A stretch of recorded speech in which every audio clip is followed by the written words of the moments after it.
அன்பிற்கினியவர்களே, இனிய காலை வணக்கம். ஒரு கார் மேலே சேறு, சகதி, மண், அழுக்கு எல்லாம் ஒட்டிட்டு இருக்குதுங்க. இதுக்கு மேலேயும் அந்த காரு கண்டிப்பாக அந்த சகதியில் தான் போய் ஆகணும் அப்படின்னு ஒரு சூழல்னு வச்சுக்கோங்களேன்.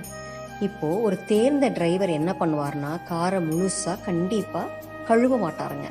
அவருக்கு தேவை தன்னுடைய இலக்கை நோக்கி போகிறதுக்கு, முன்னோக்கி போகிறதுக்கு கண்ணாடி மட்டும் சுத்தமாக இருந்தால் போதும். அப்போ அவர் என்ன பண்ணுவார், கண்ணாடி மட்டும் க்ளீன் பண்ணிவிட்டு அவர் வழியில் அவர் பாட்டுக்கு போயிட்டே இருப்பாருங்க.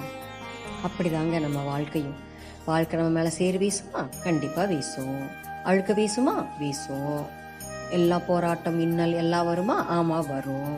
சரி, இப்போ கேள்வி என்னன்னா, இந்த சவால் எல்லாம் நம்ம எப்படி எதிர்கொள்ள போகிறோம்?